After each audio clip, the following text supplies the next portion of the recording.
But this album is filled with story songs. This I love album that. is also filled with heartache. And I felt your raw emotion. How long ago did you record this album?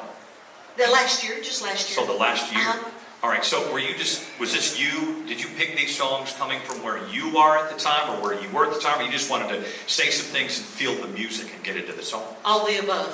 I've been singing songs like Tammy Wynette, Kind of Pain, Stronger Than the Truth for years, like songs like Whoever's in New England, Somebody Should Leave, Last One to Know. I just gravitate to sad songs because that's country music. It's relatable music. Yeah. Things, people when they hear it, they go, oh my gosh, you wrote that for me.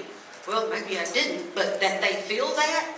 My job is to find a song that if it touches my heart and I sing it, it'll touch your heart. That's my job. And you mentioned Tammy Wynette, Kind of Pain.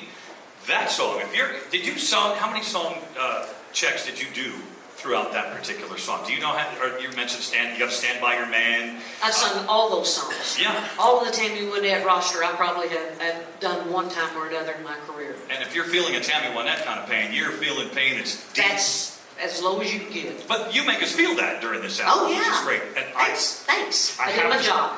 The one song that, as I'm listening, and I got a chance to listen, I was on 65, heading south, I was driving home, and I turned on Cactus and a Coffee Can. And, I was just kind of looking around and enjoying Nashville and beautiful Tennessee, and all of a sudden I went, wait a minute, did you just say that? And I rewound the song and started it from the beginning. And I got into it, and it reminded me of Fancy. She thinks his name was John. A story that you grab us, and then at the very end, I don't want to give anything away if you haven't heard it, but you make us cry and leave us with that heart-touched Reba McEntire song. Cactus and Coffee Can we talk about that? Sure. The reason I love it so much is because I love story songs. I grew up listening to Tom T. Hall and Dolly Parton, Porter Wagner. Oh, yeah. Great story songs. Lynn Anderson. At the very end of the A side of the album, there was always a story song. For some reason, they kept it for the last cut of that side on the album, and that was always my favorite song on the album. And when I heard that, I asked Buddy Cannon, I said, have you heard a song called Cactus in a Coffee Can? He said, what version are you listening to? And I sent it to him. He said, I produced that on my daughter 10 years ago. Wow. Isn't that bizarre? That is and I've amazing. had it for years. And so it's just wonderful that a song will find its home. And I've had some songs that I know were good that I pass on that needs to go find their home. They'll find it. When you hear a title like Cactus and a Coffee Can, you think, what?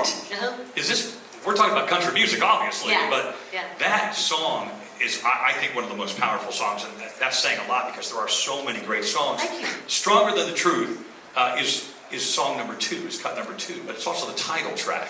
Why did you pick that song particularly for these title I tracks? love the title, Stronger Than the Truth. And they'll say, well, what's stronger than the truth?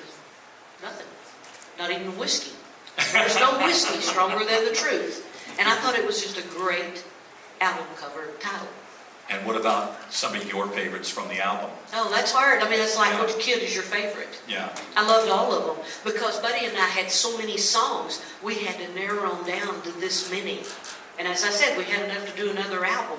But we've got these right here, and you'll say, which one's your favorite? Well, this one's my favorite because it's a sad song. This one's a swing. This one was Ronnie Dunn and I had so much fun writing this song. And then Cactus in a Coffee Can is great because it's a story song. Yeah. And it takes you on that roller coaster of emotions that you were talking about, and really touches your heart. And you want to feel when you're listening to an album and a project like Yes, that. I do. And there's so many, I think to myself, from a radio standpoint, wow, I can play that. This one is this one. And if I'm... Y'all heard that. Yes, that's right. From whatever,